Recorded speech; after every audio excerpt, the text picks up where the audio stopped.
MCQ series में मैं अजय यादव आपका फिर से स्वागत करता हूं। जैसा कि हम लोगों ने लास्ट वीडियो में हम लोगों ने व्यक्तित्व यानी कि पर्सनालिटी वाले चैप्टर का हम लोगों ने जो वीडियो है कंप्लीट किया था एमसीक्यू वाला। आज हम लोग चालू करेंगे क्रिएटिविटी और व्यक्तिगत भिन्नताएं यानी कि रचनात्मकता और जो भी व्यक्तिगत भिन्नताएं इंडिविजुअल डिफरेंसेज वाली जो वीडियो आई थी मेरी थ्योरी वाली, उसके जो एमसीक्यूज है उसको। एमसीक्यू यदि आप डायरेक्ट देख रहे हैं तो इससे अच्छा है कि यार आप एक बार वो वीडियो को देख लो ताकि समझ में आ जाए एक्चुअल में कि ये है क्या। ऐसा ना हो कि डायरेक्टली आप ये एमसीक्यू वीडियो देख रहे हैं और आपको समझ में नहीं आ रहा हो। तो यदि ऐसा है तो प्लीज आप उस वीडियो को एक बार देख लेंगे, क्रिएटिविटी वाले वीडियो को। स्टार्ट करते हैं पहले क्वेश्चन से। रचनात्मक शिक्षार्थी या विद्यार्थी वह है जो ड्राइंग और पेंटिंग में बहुत अच्छा है, मतलब जो ड्राइंग पेंटिंग अच्छा करेगा वो क्रिएटिव होगा, बहुत बुद्धिमान है, उसकी आईक्यू अच्छी है। ठीक है सर, आईक्यू और क्रिएटिविटी का एक इंटर रिलेशन है, अंतर संबंध है।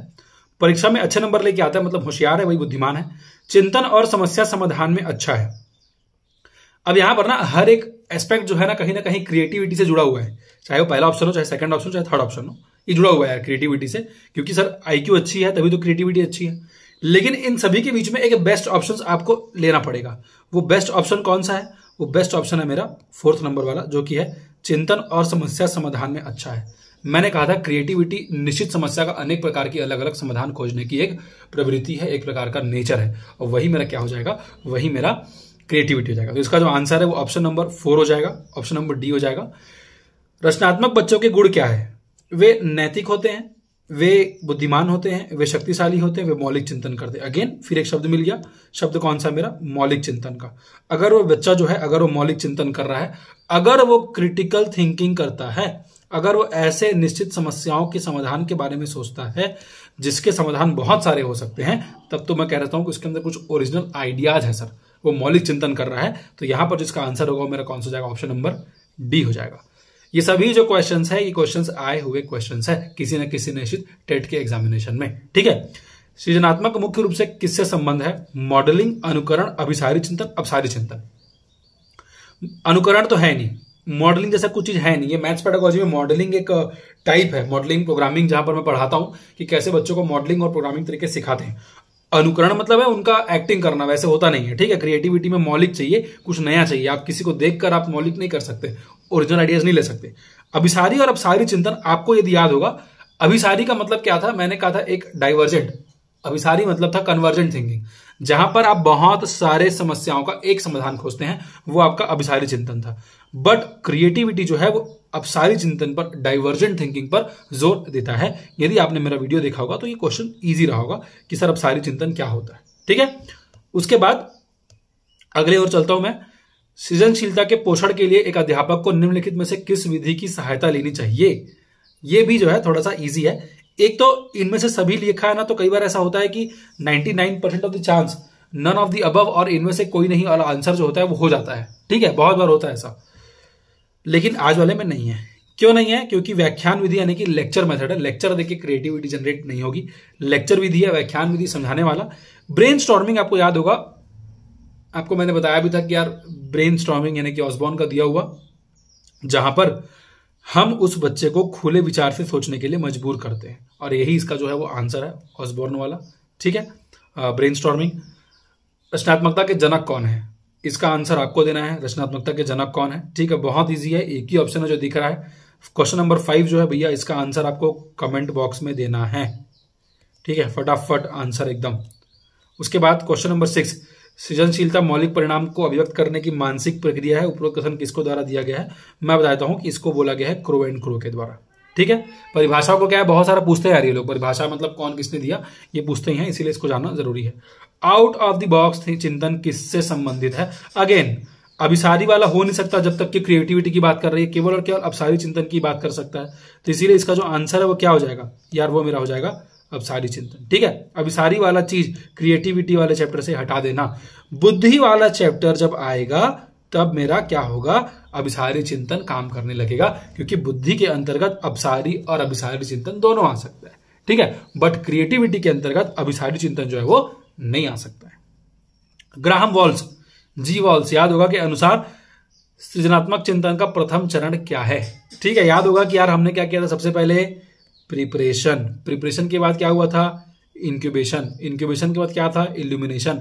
फिर लास्ट में वेरिफिकेशन। सबसे पहले हमने क्या किया था? तैयारी। तैयारी को ही आप क्या बोल दो? आयोजन। तो इसका जो आंसर है वो क्या हो जाएगा? आयोजन हो जाएगा। इसके बाद सेकंड वाला याद है आपको, इंक्यूबेशन में चले गया था, उद्भवन वाले प्रश्न में चला गया था जहां पर वो अचेतन मन में समस्या का समाधान खोजने की कोशिश कर रहा था। थर्ड है सृजनात्मक समस्या समाधान की वह अवस्था जिसमें व्यक्ति असंगत सूचनाओं पर ध्यान नहीं देता है।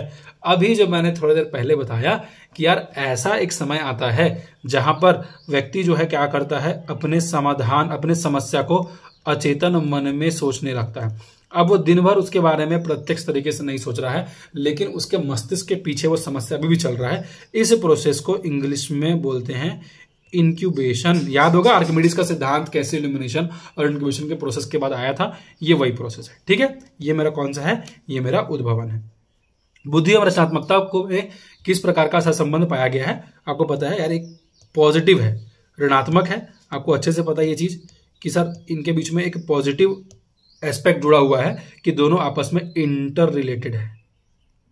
मतलब ये ऐसा देखा गया है जिसकी क्रिएटिविटी हाई है, जनरली उसकी इंटेलिजेंस भी हाई है।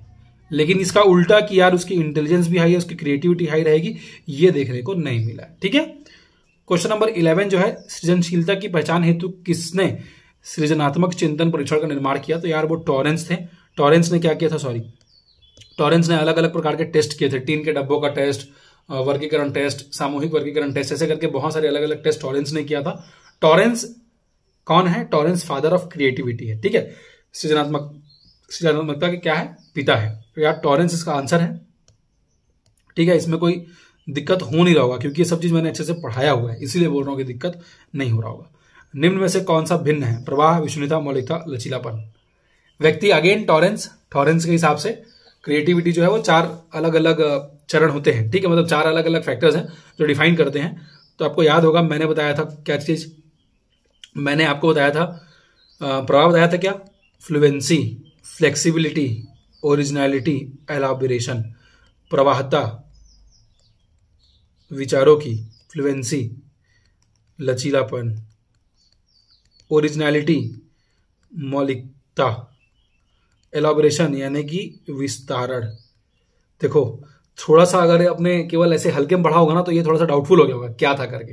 विस्तारण यहां पर नहीं लिखा है, यहां पर लिखा है विश्वसनीयता, तो इसलिए यहां पर भिन्न क्या हो गया, यहां पर विश्वसनीयता जो है वो गलत लिखा हुआ है। यहां पर विश्वसनीयता ना आके यहां पर क्या लिखाएगा, विस्तारण, एलाबोरेशन लिखा था। सृजनात्मकता की पहचान होती है पुराने व्यवहार से, चित्रकला से, संगीत से, नवीन परिणाम से। बहुत सिंपल है, यदि वो कुछ नया खोजने में सक्सेसफुल हो गया तब तो वो क्रिएटिव कहलाएगा। यदि वो पुराने कुछ आइडिया को वापस ले आया तो उसके अंदर की जो मौलिकता है वो समाप्त हो गई, और मौलिकता नहीं हुआ तो क्रिएटिव थिंकिंग नहीं हो पाएगा। व्यक्तिगत विभिन्नता का क्षेत्र है। अब ये टॉपिक जो है व्यक्तिगत विभिन्नता का है। ठीक है यार, क्रिएटिविटी समझ में आ रहा होगा ना कि क्वेश्चंस कैसे आए हुए हैं और आपसे क्वेश्चंस बन रहे हैं कि नहीं, आप देखो और अपने आप का आइडिया लगाओ। सामाजिक अनुवांशिकता, सांस्कृतिक उपयुक्त सभी। एक बच्चा किस प्रकार से डिफरेंसेस में हो सकता है? तो मैंने बताया था कि यार वो हर एक प्रकार के विकास के जितने आयाम हैं उसमें अलग हो सकता है, सामाजिक दृष्टिकोण में अलग हो सकता है, वातावरण के अनुसार अलग हो सकता है, सोशल हेरिडिटी के हिसाब से अलग हो सकता है। मतलब एक ही घर में दो बच्चे एक ही घर में जन्मे 2 बच्चे अलग अलग क्रिटिकल एबिलिटी को, अलग अलग मानसिक विकास को शो करते हैं। सांस्कृतिक हो सकता है कि वो किसी प्रकार का निश्चित व्यवहार किसी निश्चित जगह पर ऐसे दिखाता होगा, वहीं दूसरा बच्चा जो है जो सेम परिवेश में पढ़ा है वो दूसरा दिखा रहा होगा। तो ये सब चीज क्या है यार, यही सब चीज मेरा व्यक्तिगत विभिन्नता है।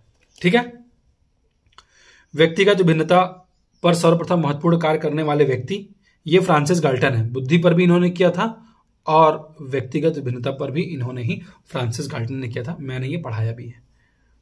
व्यक्तिगत भिन्नताओं का प्राथमिक कारण क्या है? लोगों के द्वारा माता पिता से प्राप्त अनुवांशिक संकेत, जन्मजात विशेषताएं, वातावरण का प्रभाव। अगेन बहुत इजी क्वेश्चन, मैंने कहा कि यार ये सभी सही हो सकता है बट मुझे इनमें से बेस्ट ऑप्शंस को चूज करना है, और वो बेस्ट ऑप्शन है मेरा इंटर रिलेशन यानी कि अंतर संबंध। किसका? अनुवांशिकता और एनवायरमेंट यानी कि पर्यावरण का। ठीक है, अध्यापन के समय अध्यापक को किसका सर्वाधिक ध्यान रखना चाहिए? टॉपिक चल रहा है व्यक्तिगत विभिन्नता का, तो आंसर क्या होगा? आंसर हो जाएगा मेरा व्यक्तिगत विभिन्नताएं। ठीक है, इसमें तो कोई डाउट होना ही नहीं चाहिए था यार, इसका जो आंसर है व्यक्तिगत विभिन्नताएं हैं। हम सभी अपनी बुद्धि, प्रेरणा, अभिरुचि आदि के संदर्भ में भिन्न होते हैं, यह सिद्धांत किससे संबंध है? देखो ऐसे क्वेश्चंस, ये सारे क्वेश्चन ना मैं घटना चक्र से लेके आया हूं, क्वेश्चंस आए हुए हैं, ऐसे क्वेश्चंस आ रहे हैं यार कि ये क्या होगा, ये क्वेश्चन आपसे नहीं बनेगा तो बहुत दिक्कत है। मैंने इस पीडीएफ में केवल और केवल एक ही क्वेश्चन पूछा है और उस क्वेश्चन का आंसर मुझे लग रहा है कि आप जरूर देंगे। मिलते हैं फिर अपने अगले वीडियो में, जो कि हमारा समावेशी शिक्षा परामर्श और गाइडेंस एंड काउंसलिंग वाला जो है उसके ऊपर।